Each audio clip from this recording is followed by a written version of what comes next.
writing the information on the board right now is the Pie Man Bakery and Bistro. And so you have a chance to go ahead and text in your orders for lunch if you're wanting to eat here and to have it ready by the time we get done with the panel. So that information is here, the phone number, you can text your name and your plate choice. And you can do that before noon and he can get started on those so that they'll be close to ready by the time we get out of the panel. Cash out. And there's a paper going around with the food choices on it, so you can take a look at it and taste it if you ask me.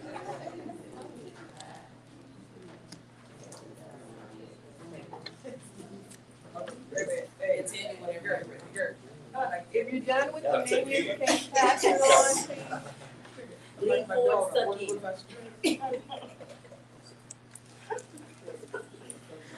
All right, y'all. So we're going to get started with our next panel, exploring entrepreneurship and building a business and how that can contribute to you building generational wealth and or building a legacy. And so we'll talk about that. And so I have invited some of my friends and entrepreneurs, business owners from the community to talk about their experience and how they're doing it and what they've learned along the way. And so today we have Leonard Harris, we have Linda Stewart, and we have Clifton Pope. I'm going to have them introduce themselves and tell you a little bit about who they are and what they do, and then we'll just jump right in.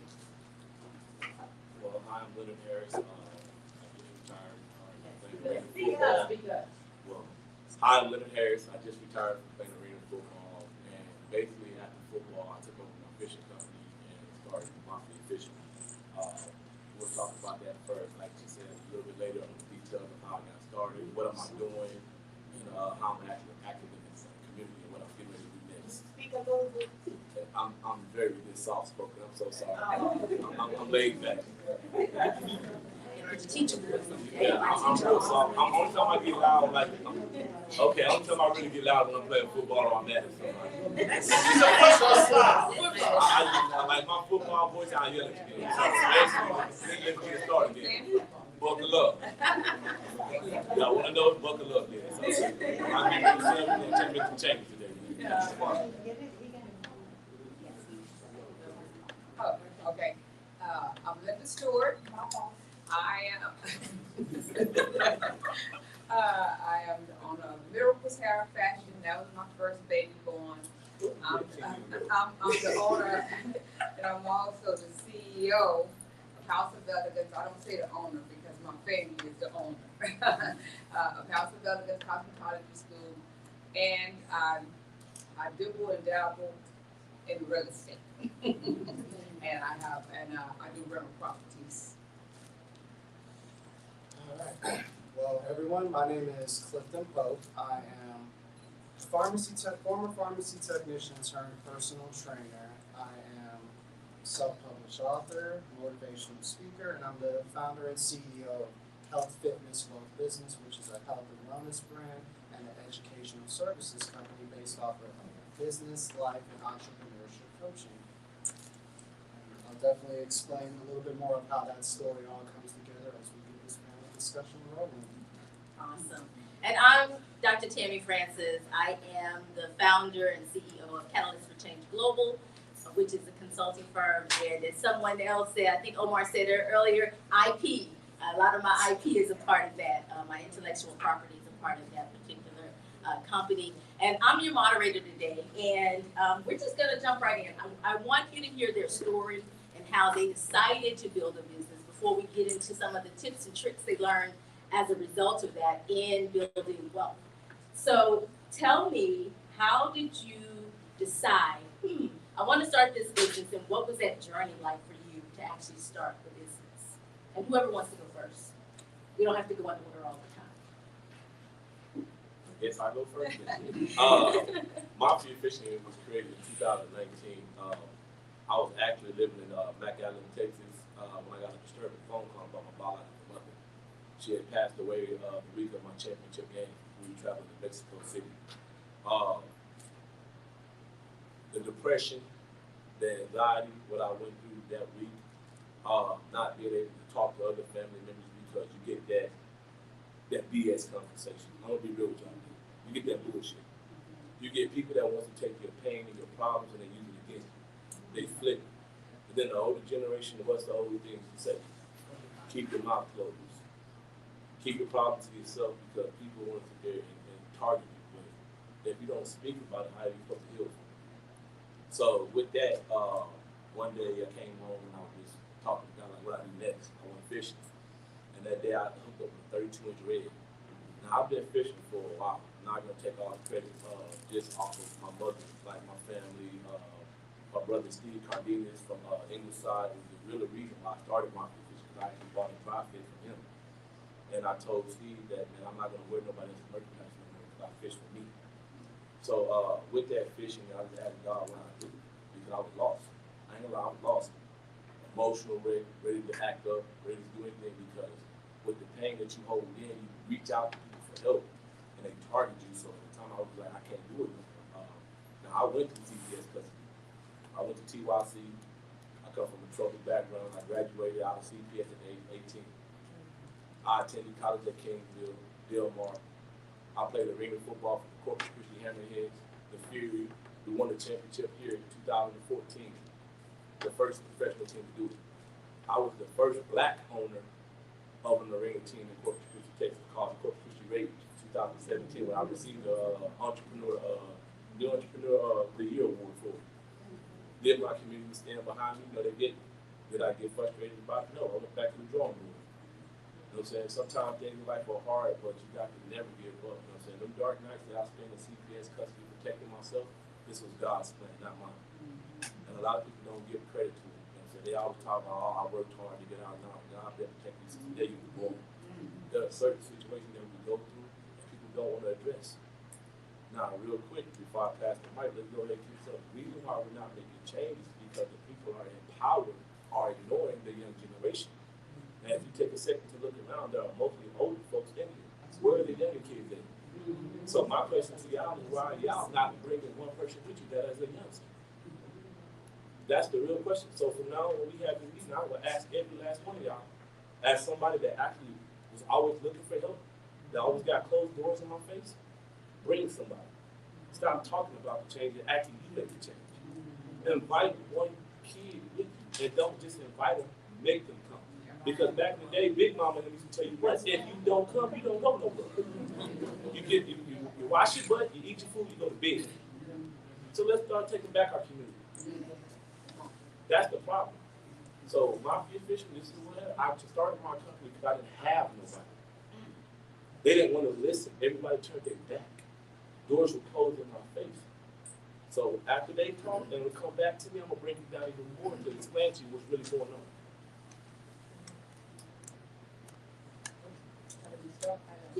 What was your initial motivation for starting a business? My initial motivation for starting business was to be honest, money. And not in the way to make it, but in the way that it's used. Because my mother used to have a term, and she says, make the money, but don't let the money make you. My mama. Oh, wow. And then her other saying was, money isn't everything, but it sure make life more comfortable. And so coming from a background that I seen my mother work as a cosmetologist, no, she didn't work as a cosmetologist, let me correct that. She worked as a beautician. Yeah, the difference. Yeah, and I seen her work hard. My daddy, there was 7 of us. My daddy left home when she had the last 5. My oldest, the last of the 5 was just finishing high school, getting ready to go to college. And I watched her work in that salon on the side of her house, little room, maybe 12, maybe 10 by 12 little room. Some of y'all busy. But I seen her work and I always was like, I ain't gonna do that. even though I was in that 7 years old on the milk crate, shampooing the heads. And I knew I liked doing it, and I knew it was my gift, following her footsteps. But what made me, and I really thank God for things like this, because like this young man says, we didn't have it growing up to offer to you.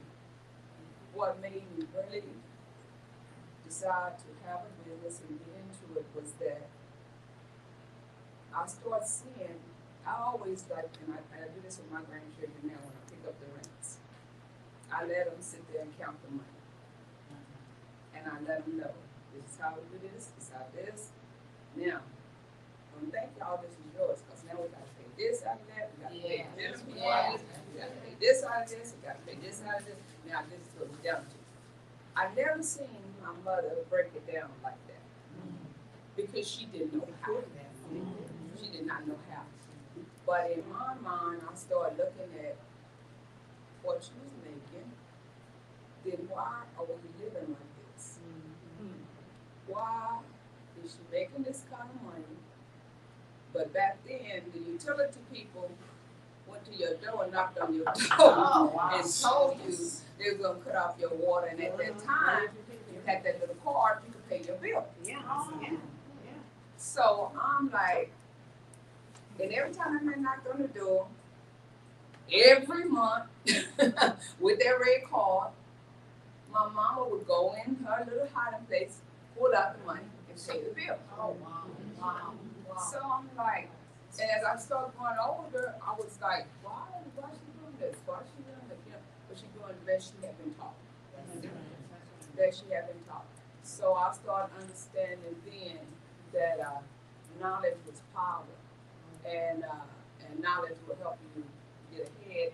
And so I wanted, and I seen, and this is the thing I seen, that I want to take that business that I seen my mother struggle so hard, sacrifice so much for, and raise 5 children, and put up with the slander of being a single mother, husband leaving her and all that, and turn it into good.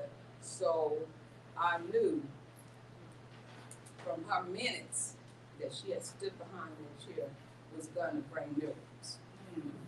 And that's why, if you notice, my slogan is from minutes to miracles. Her salon name, her beauty shop, not salon. Her beauty shop name was minutes to miracles. But what made me start a business is because I seen ladies, and I call off their name, and y'all know it. I seen ladies like Miss Russell, Miss Sayers, Mrs. Douglas, Miss Terrell, lady out of West Point, can't remember her name, that was a barber. Miss Gage. Not Miss Robert. Miss Gage. Miss Gage. Gage, there you go. All of them. I seen those ladies stand behind that chair, work, veins broke on their legs, everything. So they were up in their 80s. Wow. And a lot of people say, oh, well, why they don't retire? Oh, well, why they still doing that? Oh, well, because they can't retire. Because they hadn't been taught the business part of their gift.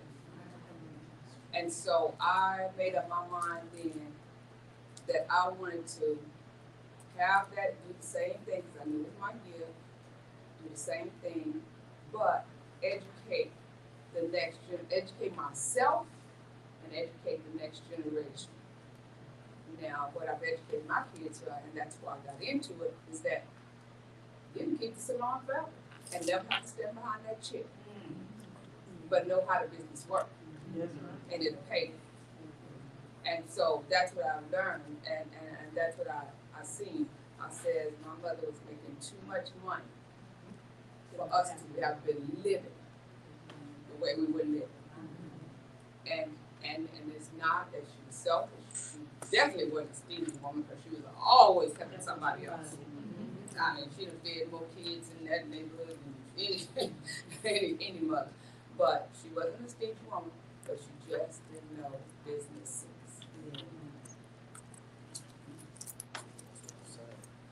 And what motivated me to kind of want to do what I'm doing as far as creating my own business and taking the journey through entrepreneurship it goes back to looking at my mom and my dad, who I honor tremendously, and just realizing it's kind of like what you alluded to in your conversation, seeing the women that you saw within the hair salons and stuff still working at 80 years old and everything.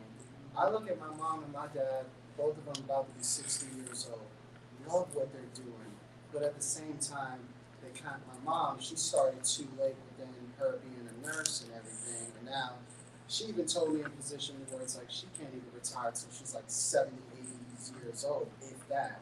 And same with my dad, he already went through his retirement savings and everything, and now he's in a position where it's like he's probably going to be working till 70 plus.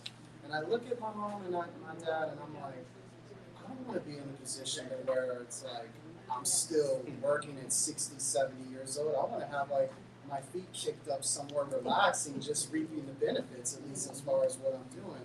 And then I thought to myself, well, how can I break this so-called rat race that Omar was alluding to? How can I take control of my destiny? How can I, let's just be honest, how can I basically be the master versus being a slave? Because we've all been conditioned and trained within this slave mentality, which is why we're all stuck into this whole rat race to begin with.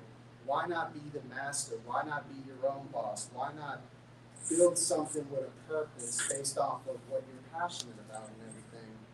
And that kind of was like the turning point for myself, like in 2018, to where it's like, I need to get myself together. I need to figure out ways on how I can be the best version of myself that I can be. And one things that I look back on that I was passionate about, love making money, love exercising, and at the same time, I love talking, and at the same time, having great conversations with people and motivating others to get better. So how could I tie all of this together?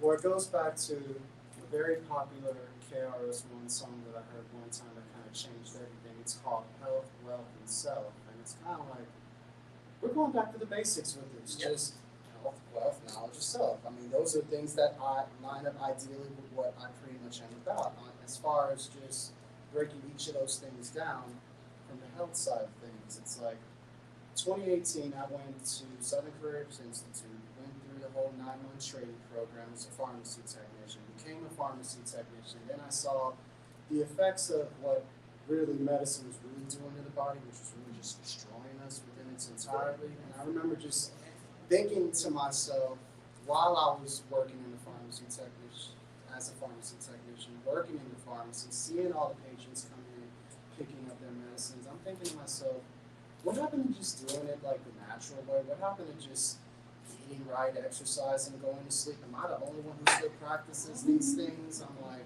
what's going on here? So I'm like, why not build a brand and why not build a business based off of just that? Which kind of led to me transitioning over me just constantly just working hours and hours and hours, being physically, mentally, emotionally drained from the pharmacy and everything, to where I'm like, enough is enough. It's like, I need to break free of this because I feel like I was chained to the pharmaceutical world and big pharma, and it's like, no, I'm going to break off of these chains. I'm going to do what I have to do as far as just being my own boss, being in control, and that kind of just led me kind of just like putting together health, fitness, wealth, business as far as the health and fitness side. The wealth and business side, that kind of ties into the wealth and the knowledge of self kind of aspect. When it comes to wealth, to me, it's like, it's health and wealth is one and the same. Because I remember in my book that I wrote, in What's Wealth Without Work, I saw a quote from Billy Graham that said, when health is lost, and when wealth is lost, nothing is lost. When health is lost, something is lost. When character is lost, all is lost. So I felt like my character was broken from like 2011 to 2017, so I had to turn it around in 2018.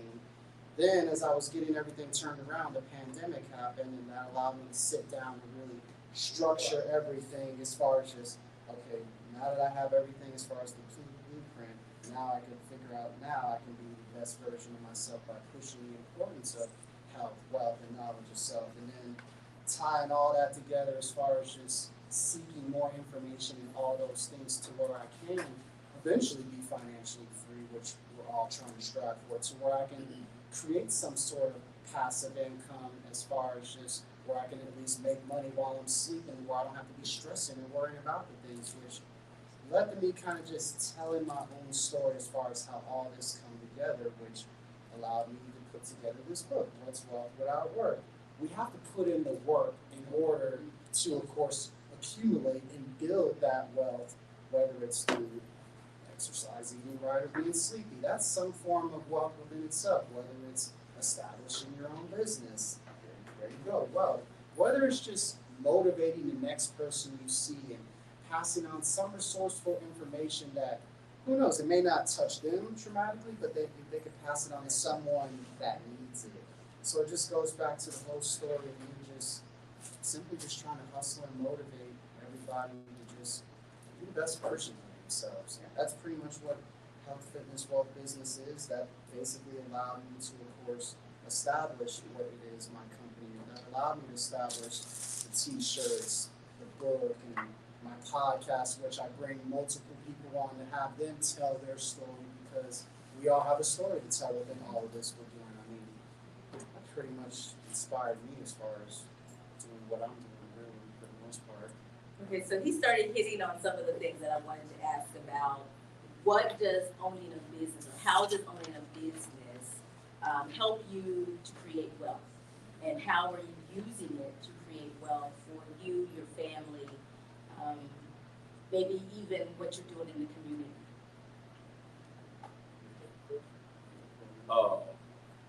First off, I didn't create my company for much. I created my company for peace of mind.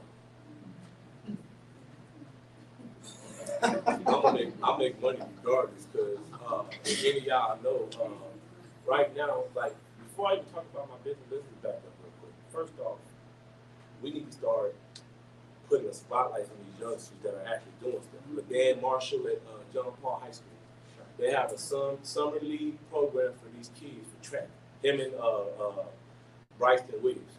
That needs to be put in the spotlight, because these young men are coaches, but at the same time, on the summer, they can be home with their families.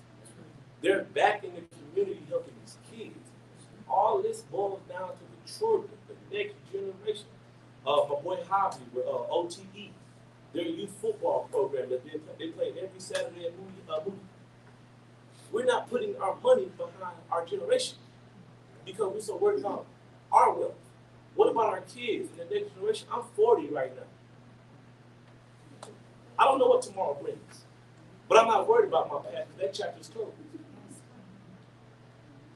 My daughter is due. That's my problem. Her future, her brother's future, my oldest daughter's future. The people that are actually making changes in communities are the ones that are actually suffering the most. And we're not speaking up on it. So we can constantly do this every time we want to, but if changes are not made, what are we doing this for? So the people that are actually doing stuff are not even here. And they don't get praised enough. They don't get spoken, like Justin Evans. I hate the negative comments that the people are saying about this man on social media, and I'm going to be the first one to stand up for him and speak on it right now. That man has changed Miller culture. A few years ago, before Justin Evans took that job, Miller was losing every year. Wouldn't even get in the playoffs. Last time Miller made that part of the playoffs was my senior year, when they played Austin Wesley and lost the game before state. I created the Andrew Body Weight in Miller. I trained Cassius, Ralph, these young men, these black kids that we talk about every day. Our leaders are forgetting how to be leaders. We're so worried about our businesses and what we're doing to take care of our pockets, but our pockets are not spending on the people that we're trying to protect, and it's his kids. So I stand for the community, not for myself. I do this for y'all, not for me. Because at the end of the day, when I leave this earth, this ain't coming with me, none of this coming with me. And when I stand before that man upstairs and he asks me what did I do with my time on this world, it speaks for itself. The charity work I used to do charity work when I was barely getting out of group homes. I was playing arena football, going to the Yorktown boys' home that no longer existed because they shut it down. But them kids that we shut down the programs on, they go into the prison system.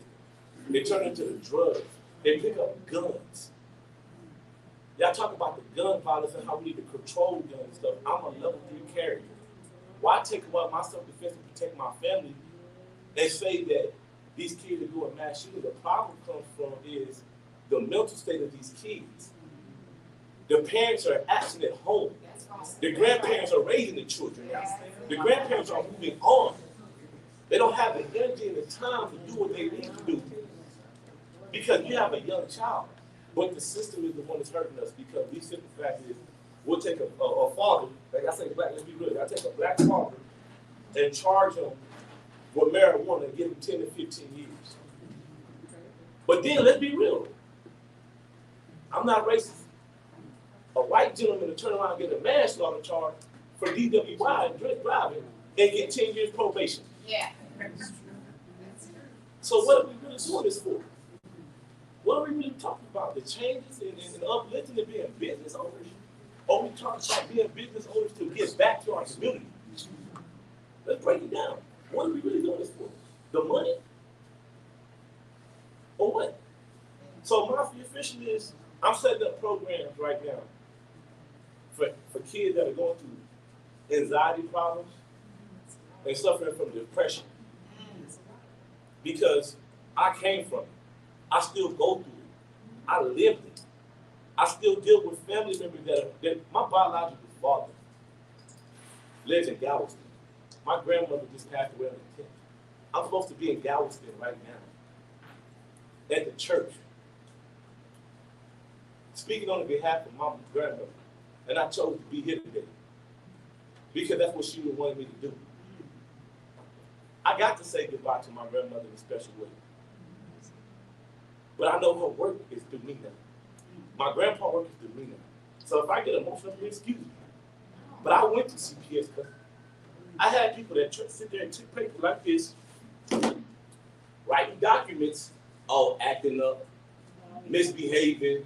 Let's raise his level of care and get him on more medication so he can stay into the system. I didn't go through that, but I gotta let him do that to me. They say I speak too strongly because I'm aggressive. Well, I'm not aggressive. I just believe in knocking down doors and opening up doors for the next generation to make it. Because nobody did that for me. And the people that did do it for me used me, mistreated me, took the money from the system that they were supposed to protect me with and used it for themselves. But we don't speak on stuff like this that's real. We don't talk about the truthful stuff. We worry about how we look, the shoes we wear, the people that we're trying to impress, but the same people that we're trying to impress are the same people closing doors on our kids. So let's be real with it. So my official, y'all asked me why to protect, to serve. And I'm gonna say this last thing, and I'm gonna do talking for the rest of the day because my message has already been sent because they see it on social media. First off, let's be real. Y'all asked why a lot of black kids are not in here right now. It ain't even about color. Our youth. They're constantly being targeted by our people that are supposed to protect us. And when that's the police, and I'm gonna be real with you, that's the biggest game in the world. 2 months ago, I was attacked at 2:30 in the morning at my apartment for a misdemeanor. Now, a judge did not sign paperwork to go to your house for a Class B misdemeanor. They won't.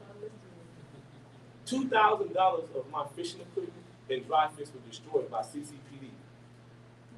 I took it to the proper people that I was supposed to take it to, and they closed the door onto me and didn't respond. And 2 people are in here right now witnessing because I talked to them about it already. That's the problem. When you take your problem to the people of power to make changes in our community, they don't. So then you wonder why we're in here in the small. This venue should have been in a bigger situation. This whole room should be packed. You see all these empty seats? Those empty seats come from every child or every young man that has been targeted by the people of power that keep turning their back on them. So when you ask why we're not making changes and getting things done, you look at the people that are power first. Check them, don't check us. Because I speak for the streets. Because I'm actually active in the streets. I used to be a gang member. I tell brothers every day, put your guns down. Walk away from the situation because when you pull that trigger, you lose your life and your kids grow up without you. So then let's go back to what I said in the beginning. Our father missing at home. Because he tried to protect his home. And we're constantly being targeted because they're not programs that are put in a position of power for those young brothers to speak up. And then the black, like I say, the black men I'm gonna say this, you black men that are in a position of power that wear these suits and ties every day, that sit there and shake hands with the people that can actually make changes in the community, are not doing it. So stop wasting our time and asking us to be a part of your program if you're not going to actually help us with the program. That's it. You got it? So that's one of the reasons we don't call this a money summit. It's a wealth summit, because wealth appears in different ways, whether it's health, whether it's how you're helping the community, whatever you're doing, that's why we are talking about wealth, because wealth is a very different conversation from making money. So that is a great point. Over to you, your sister's story. So how are you creating wealth either for your family, your community, your future generations, with your business? Okay. And the way you create wealth is, like I said, it's not always about money. But like I said, money makes life more convenient. You know, and money is needed to even operate into all of these things this young man said. It's going to take power and money to change those dynamics. Because what we got to recognize, even with the dynamics that he threw out there, some people don't understand until you hit their pocketbook. You can talk all you want to talk, but you take away their money or you start messing with their money, they understand.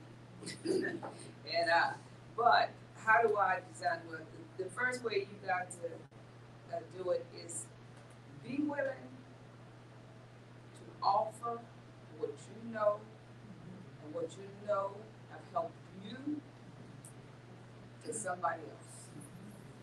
You have to. But I will say this is, don't waste a lot of time pushing what you know on people who don't want to hear it. That's it. I'm a big believer in not, yeah, y'all gonna hear me say a whole lot of old terms, because my mama was an old lady, but her words now speaks volumes in my head. She's been gone for years, but I do not believe in fattening frogs for snakes. I'm not just to waste my time and my money on continually trying to pour into people and help people that don't want to be helped. So when I say that knowledge is that if you're going to have wealth, and if you're going to achieve wealth, and you need to be striving to achieve wealth, and let's get it all straight. Everything that we can't bring up, nothing that we speak about, nothing that's not already in that Bible. And if you think that wealth is not a part of our daily life and not a part of who we are, then I can take you to the scripture that says a wise man leave an inheritance for his first, second, third, and even his fourth generation. That's God's word. And when you say leave with wealth, wealth don't always have to be in money. Right. But if you're on land, you got money. It was just like these young ladies, the realtor people were up here saying equity. People, that word needs to really be pushed. Equity. This young man, when he said about buying a house, if you see your house, and I teach my children, like I say, don't get a personal attached. If you see everything you own, see it as an investment. Yeah. Don't see it as this home, this, that. Because I'm going to tell you this, you have to see things as an investment because they're material things that we can't take with us, but they're material things that can help you advance. And when I say that, I said, I experienced it. I say, sometimes you say things with your mouth and then God will put it to where, now let's put it on the table. See, let's see. There you go. I've been in a financial bind that I was at the stake of losing everything. But I was sitting here and one night I lay down, and this is what I'm saying, wealth, this is how you keep wealth building, is have to be willing to let go of some material things to build wealth. And when I say that, there I was. That's about my house. I hadn't been in it a good six years. Wasn't even quite 6 years. This financial problem come up and this and that. And I started thinking. And I prayed about it, and then my husband prayed about it, and I said, you know what? We don't have to lose everything if we'll get out of this house and rent it. Wow. And so I started thinking, I says, this, that. So it was my mortgage payment at that time, only $700 a month. I called the realtor. I called the commercial rental realtor, real estate person, and I said, how much is our house? And I told her square footage, how much should we rent for? She said $1,700. I said, we gone. and so you know what I'm saying? And that's how you continue to make wealth with God. You have to be wise, and you have to learn, and you have to know what you're working with. Because what did I do? I ended up moving out of that house. Our goal was to stay out of 2 years, didn't come back. Didn't come back to it. And it's that. Well, after 2 years, I looked at the thing. I was paying for where I was living, paying them with their rent money, with your rent money if you don't buy. You know what I'm saying? And then I got myself out of debt. My house, I never lost my house. That my investment, I never lost it. And at the same time, I seen, well, you know what? I think I'm gonna let this get another 2 years to be paid off. And that's what I did. But I'm saying you have to build wealth, you have to be so wise. I was so grateful when the real estate people said at the end. And I encourage anybody who's trying to buy to do this. Let your first property you buy be a multi-family dwelling. Let it be a multi-family dwelling. I don't care even if you're a young couple. Let it be a multi-family dwelling because that's what's gonna make your money. My first property I bought was a multi-family dwelling. One side paid my mortgage, and the other side took care of all the necessities. And so I'm saying we gotta teach whatever we have in our hands. And I want to say this: whatever you have in your hand that God has blessed you with, teach the next generation how to take it higher and take care of it. Because you got to. And the reason I'm saying this, I'm saying you gotta educate your children. You gotta educate the people around you. You gotta educate the next generation. I tell, and Gertrude know, I say this to all my students when they come. If you leave out of house in elegance and you want a business and you want your own, your education don't stop when you complete my program. I'm always here to help you do better. And then let me dispel this one myth that when we say money, I want everybody to hear this one because that's why sometimes people feel they're getting turned away or they not doing nothing for their community and they not this. I don't know now, entrepreneur, if you all tell me how you do it, that started out and building a business and building a state that haven't been at your max limit of spending and still spending. Right. So when y'all come say, well, can you do this ad here? Can you pay for this? Can you do this? We ain't got no money because we ain't invested. We trying to build for the next generation. So a lot of times you get the flag. They don't give to the community. They don't give this. They don't give that. You might not be giving financially to the community, but I don't know a month go by that both of my businesses don't do something to sponsor a young person or help a young person do something that, you can't do it all. But that's the way you have to educate and then I want to bring something this young man said, well, there are no young people here. That, and we do. We go to a lot of settings, we don't see our young people. But let me tell you where you truly make a difference.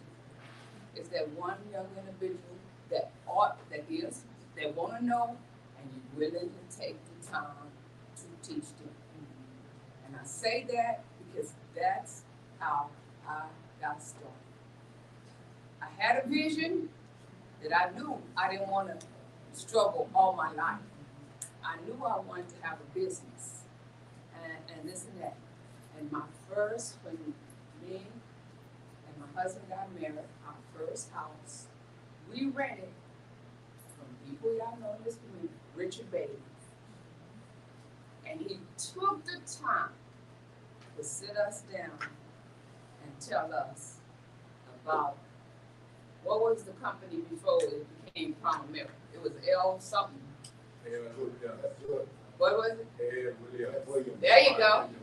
He took time to sit down and tell a young couple that he's seen working every day, striving, trying to do the right thing, to tell them, do you know what mutual funds is? Do you know what IRAs are? Do you know what this? He taught us, and he took it to us, and y'all can't, I don't even know the negatives that people had to say about him. You know, called him Uncle Tom, all this and that. I say, I don't care what he's doing. He gets it and he brings it back to his community. And that's the thing. And he sit down and he started teaching us. So I learned then that one thing I learned is that we can learn. We can learn. If you want to learn, you might not learn like nobody else. That's the wisdom. That's the way to keep your knowledge. That's the way to keep your money. And for what you don't know, you ask. And for what you don't know in business, if you're going to keep well going in business, and you're going to keep your business established, and you're going to make it for that fourth generation, break it down and pay for what you don't know. Because if you don't pay now, you're going to pay later. And so in entrepreneurship, I don't want nobody to think it's easy. It's not, and it ain't for the faint of heart. And you got to have some stability. And you got to treat people the way you want to be treated. You have to have respect, you have to have dignity, and you have to know how to be a people person and talk to people, because you're nothing without the people. You ain't gonna have no business, you don't have no people. That's it. Bottom line.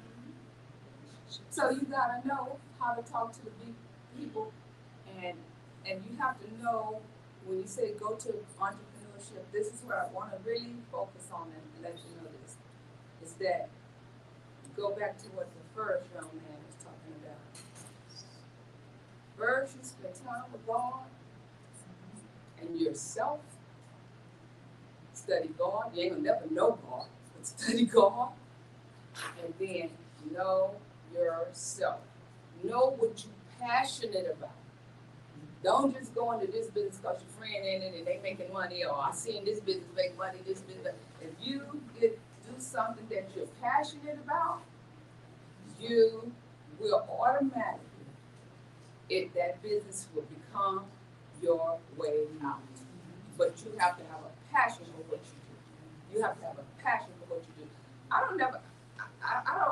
don't worry about it, and my children tell you, most of the people who come to me that I do it here, I tell you this, they can take that building, I cannot be able to pay afford my rent, and they can take that building where I'm located, or whatever, but I guarantee you, I have 20 women that are willing to come sit in my kitchen for the service I give. Amen. They can't take my gift. They can't take my passion. Right. They can't take my knowledge. They can't take what I offer. And so that's why it needs to be a passion of what you're doing. Because if you don't do it in a passion, and I tell people, how do you get to your passion? I'm telling you how I got to the three that I truly love. I got to my passion because I searched myself and seen what I was good at. What was my gift? What not what I was good at. I think I'm good at a lot of things, tell the truth, you know what I'm saying? But what was my gift from God? And then God, how do you want me to use that gift? Once I searched myself, I listed 10 things that I know I do very well. Then I narrowed those 3 things down. Those 10 down to 3. And I still talk to God about those 3. Now, To be an entrepreneur, you have to have some staying power. You got to have some faith. You got to have you got to have something in it. And what I'm talking about, it ain't coming from no man or no knowledge. You know, it comes from God. Right. And the reason I say that because house developments, that cosmetology school, and it was my girlfriend who y'all maybe seen posted on Facebook. We take the girls trip every year. That brought it to my knowledge. I came from McAllen, Texas. It's been 25 years ago. This past year, it was 25 years ago. I came back from McAllen, Texas. This girl was my first customer when I went to McAllen. So I was there 9 years. First year over business, she became my customer. We became friends, and we're still friends to this day. She brought it to my attention. She said, you know, that school, you didn't manifest it, you've been calling the name of that school for 25 years before it came into existence. Wow. She said, it's been over 25 years since you had that dream and you had that vision. You see, so what I'm saying is the passion has to be there. The stability has to be there. Some staying power has to be if you gotta be an entrepreneur. I know entrepreneurs, I just found out one that died and wasn't even making a profit. But she loved what she did. She brought it to our community with power, with grace, with dignity. And that's what I'm saying. You have to be, and then that's when your true wealth lives on. When you teach the next generation of how you doing it. My mother taught me how to do it. She just didn't know the business sense, but she stood behind that chair a many a day and taught me how to use those curling irons, and taught me what she did know.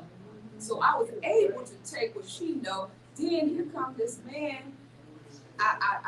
He tells me that, you know, you can do business this way and this way. And then this is the other thing I'm gonna say, and then I'm gonna tell you. I know, It's okay. I don't care if you know it's your passion and you know it's your gift. And even if you don't know all the details, just start it. That's it. Just step out on what you do know. Just do what you do know. And I'm saying this, and this gonna be scary. This gonna be scary. You know why I say that? You know why I say that? I was sitting in the salon where I went back down.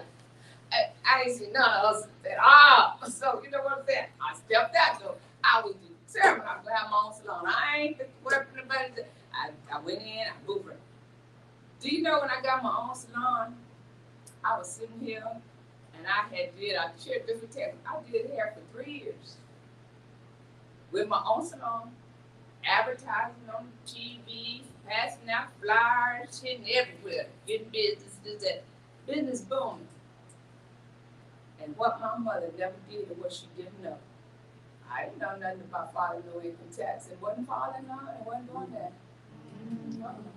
But let me tell you what happened and how God, that's why I say your plan has to be from God. God let a CPO sit in my seat and I was doing his hair. Sewing on this toupee. He asked me, who do your taxes? I don't do no taxes. He said, what you mean you don't do no taxes? I said, he said, look. And he got to be my friend, my CPA today. He said, you mean I found out about you through this person, I seen your article, I seen the thing on TV, this. You don't file no taxes? He said, do you know what the IRS is? I said, I do now. But that's what my passion, I'm following my passion. The part I didn't know, God will always open the door for you to find out. That man took me up under his wing for a year, never charged me a dime until he taught me what I was supposed to do with my business, how I was supposed to file paperwork, explaining what this meant, what that meant. I still do. They don't know because I keep me a CPA because that ain't my profession right there. But that's what I'm telling you. With your passion and you know it's in your gut, you know it's in your spirit, you know God has put the idea in your mind and your head for whatever reason, you got to follow that passion. Yeah. If you're going to be an entrepreneur, you have to follow your passion. Because entrepreneurship is not the only way to generational wealth. Don't get it twisted. It's not. Right. Because I have people out of being an entrepreneur. I know several people I pay, and they follow their passion. So you gotta realize, and pay people right. Yeah. That's all I'm telling you. That's Pay right. people right. That's If right. they keeping you alive, That's stop right. being so doggone stingy that you don't want to pay. Yeah. Okay. Can I get an amen? And if you can't pay, I'm right, treat them right. Treat you right, and I can have my daughter. That's right.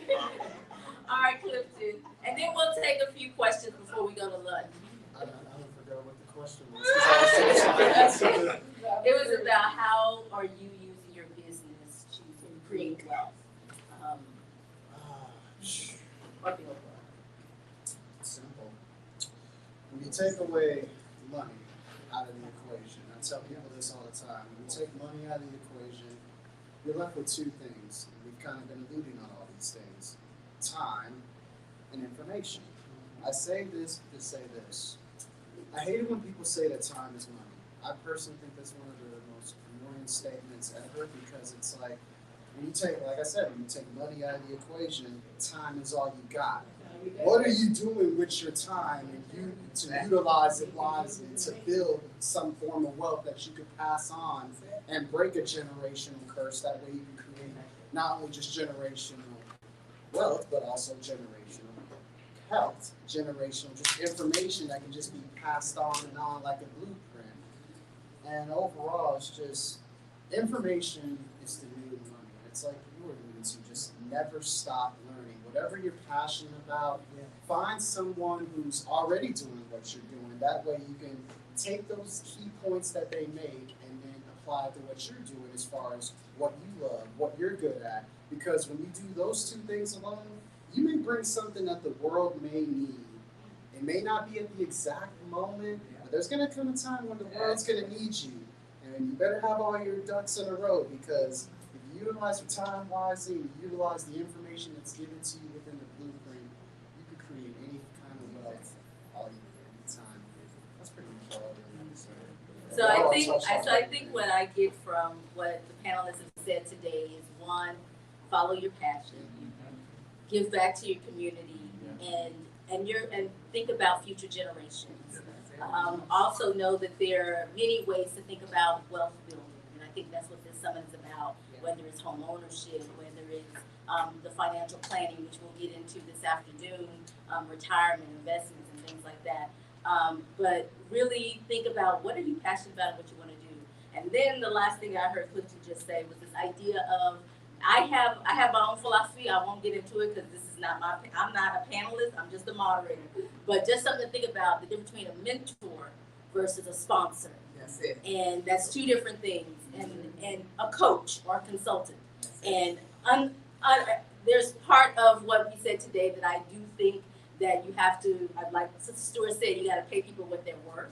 There's so many things that I think entrepreneurs do for free when we're starting, but people need to know, like, that's worth your intellectual property is worth something. If you're asking questions that's more than 8 minutes, right? All of that I have an 8-minute rule. Like when you go over 8 minutes, ask me a question, that's beyond mentorship. Now you want a consultant, right? And so those type of rules. But there's a mentor that just points you in the right direction, that kind of helps you. You have a sponsor who will speak your name in a room, and then you have a consultant, a coach who you're actually wanting guidance from. And that could be a barter. It doesn't have to be a money exchange, but there needs to be some value for the time. So that is all I want to say about that. And we'll take one question, just because there may be something that you've heard that I didn't touch on that could bridge a gap between what everyone has said. So when you talk about like just financial literacy in business, so like for my business, I really have no overhead. But is there like a basic business principle that says, hey, I should be paying myself so much money and then putting the rest back into the business, being that like I have no. Well, depending on what kind of business you have to do with whether you pay yourself or not, because if you take care of the business will eventually pay you. Right. You understand where I'm coming from? So when you say pay yourself, yeah, you have to live. Yeah, you have to, you have to survive. You have to, your day-to-day needs. But when you're doing your business, you got to know that there have to be sacrifices made to keep that business going. Yeah, and that's how. So So if it's Okay, profit, so if it's what- in Yeah, profit, so I- there's You different. tell me like- more It's profit. detail. So Yeah, if it's in profit, then you pay yourself a salary. I do videography, so I own all my own cameras, lighting, all that stuff. I have no buildings, I have no overhead, and so if I charge you $500 for a project, right? Okay. Theoretically, you know what I mean, it's all profit, you know what I mean. But I understand that also What do you do? I need to be. What's that? What That's do you what do? he said. Videography. Yeah. Video. So you're a photographer? Yeah, so I do videos and photos. Okay, so you have your LLC right now? I have a DBA. Okay, so with your DBA, what you do is, for instance, if you do it for, like my brother AC Williams, he does all the high school football and all the pictures. Yeah. This is how he started off. This how you doing? Right. So what you do? So if you make $1,000 a month, you know what I'm saying? Once you get like your DBA, go get your LLC first off. Let's keep it real. Take your LLC, go open your bank account. Once you open your bank account, you pay yourself through your company a paycheck. Okay. You file your taxes through that, but at the same time, file your taxes through your company too. Right. You get all your money back. Yeah. Yeah. You make money and keep your money. So therefore, take a small percentage. Like I watch Shaq say, if I make $100, I'm gonna take 50, put it into a bank account. Yeah. The other 50, I'm gonna put 25 into a savings. That 25, I'm gonna live off of and stretch it. You got to stretch it. Out of that 100, you got to stretch that 25 and take the other 75 and put it away. Point blank. Or you ain't gonna survive. You'll drown yourself faster than you help yourself. I believe in paying God, pay yourself, then pay others. Pay God, pay yourself, and then pay I others. pay God by doing his work. But I want to bring, and this is everybody's opinion. This is opinion. It's not everybody's, everybody's deal in different ways. But with that DBA, you don't have to just go get no LLC. I DBA'd for years without going into an LLC, and with the right CPA, they can deal just with you with that DBA as well as they can with an LLC. A LLC just takes you to the next level when you need overhead and when you need to invest and when you need that. That's when you need the LLC. Now, when you fist to grow, then you use the LLC. Yeah. But don't try to overstep too much too soon. Yeah, so I've been doing the If you got your DBA, work with your DBA, find you and don't find no family friend that do taxes. Oh, right. Leave. Go find you a CPA and you'll be amazed at how much they will work with you. And then I tell you, I don't do just CPA. I do a CPA that's certified and everything. So when the IRS come to me, all I got to do is step back and say, this is who I paid, and it's on them. So get your CPA, stay with your DBA, pay yourself. And when I say pay yourself, you gotta put money in your business because you're gonna grow. Right, and that's my issue. Like I don't know. Let's say it's 20% is the basic principle, right? I should pay myself 20% and then save the rest. I mean, I guess my choice. I don't have any overhead, Yeah. so I could theoretically just make all profit. You know what I mean? But I know I shouldn't be doing that. I just don't know how I should be splitting those costs. But you're gonna have some overhead. You need to understand. You're gonna have some overhead Right. because your equipment gonna break down. Your Yeah. equipment, your And you're car. gonna have, and at that time, your equipment, I can guarantee you, the day your equipment break down gonna be the day that you got a $2,000 shoe. Right. Big old overhead. And you're gonna have to get that equipment to make that money. Yeah. It don't never, everything break down always at the wrong time.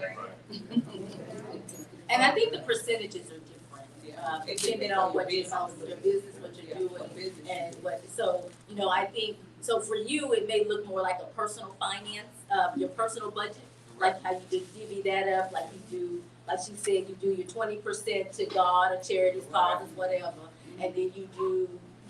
Pay yourself whatever that percent, and you may see what a videographer makes. What is their salary, and that way you can base it on what is the market, the industry standard. for a videographer. And then the rest, you put it into an account, or, you know, you save it and do some other things. And then, we didn't really get into it today, so we'll have to do, the next summit we'll do it. But we didn't talk about business credit and how you can generate wealth with that. I wanted to get into that, but we kind of got into the stories. But I wanted to get more into the business credit and how that's an area that I'm really interested in. Yes. And so I wanted to ask And that. that was gonna be my We'll second talk question. about that. We'll talk about that on part 2, or maybe at the end of the day when if we have time for Q&A, we can actually address it in part of the Q&A, that part of it. But yeah, so that's kind of what I would think about with yours. Like, you could think about it like that, but yeah, it's really different. But I would just do some searches and see what a videographer makes, and then, you know, so you'll know, you know. And if you need help, anytime, I'm open to you. You can find me at House of Elegance, on the other side of the street at Miracles Have Fashion. So I'm usually running across weather. So, I mean, if you need help with anything, feel free. Track me down. I'm on Facebook. Track me down.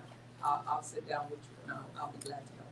All right, so last question of the day is, how can we connect with you? How can we reach you? I know some of you have tables outside, or just real quick, just tell us how to reach you.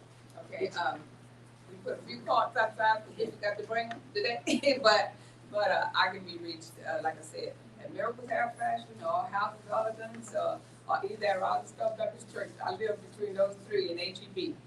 My life is on Weber in that circle right there.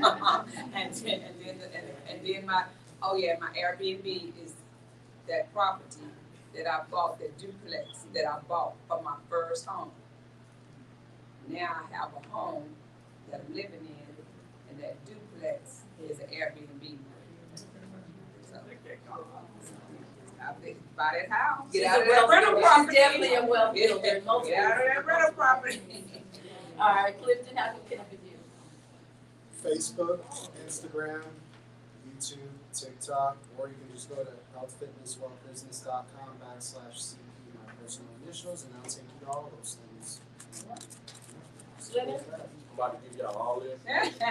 And I will say, you can go to our Facebook page, the Corpus Christi Black Chamber of Commerce. I posted graphics for each of the speakers, and it has their names and contacts. I tried to tag them so you can connect to their Facebook pages and their social media as well. Okay, for Mafia Fishing, my YouTube channel is CC Texas Mafia Fishing 10. My TikTok is Mafia Fishing. My Instagram is Mafia Fishing 15. Facebook is Mafia Fishing. Any of these things, you type in my regular Facebook, Leonard Harris, and I'm linked to all of them. And then my company's number, I give it out because it's a business, and it's simple. If you call about nonsense, I can forward the call. Then I can just go it out. Hey, look here, man. I'm straightforward. I'm raw and uncut. The number is 361-777-8481. This is the company's number. It's a business line. I got 2 phones. This ain't no Kevin Gates. This is a business line, and then I have my regular family line. But I answer my business line like it's my family line now, and I don't know why I do that. And my other half tell me I need to stop doing that. I need to listen more. So yes, you're right. So yes, basically, or you can just catch me in the water. I am very active with the kids. I do a lot of charity work. I'm always training. So you'll see Mafia. First off, you'll see Mafia Fishing almost in every state now, because I sold a dry fit in all states now, officially. So, and at the same time, I'm gonna say something. What I do for the community and how I'm active, you see the back, right? This is breast cancer for women. Every sale, I donate $5. The young man's shirt that I gave him with the blue, that's for the men's cancer.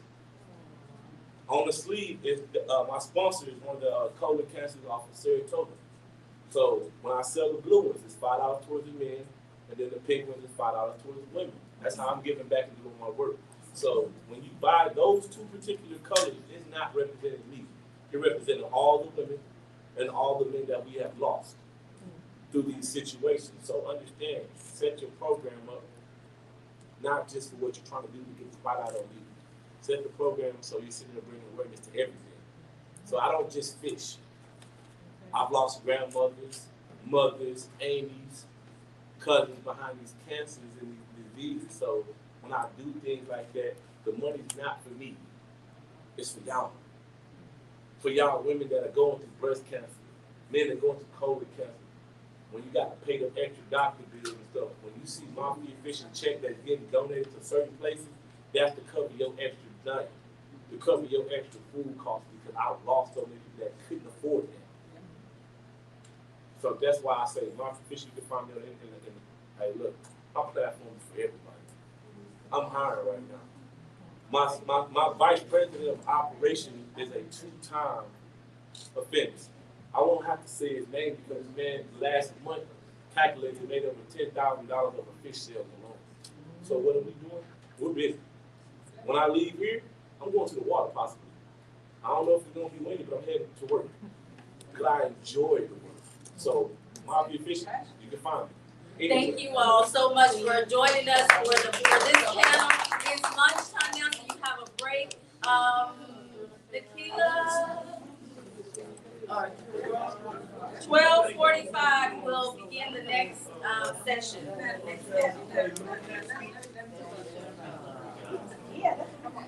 There's food trucks out. There's a food truck out if you want to go get you something to eat. Check out the vendor table. Check out the vendor table. Right.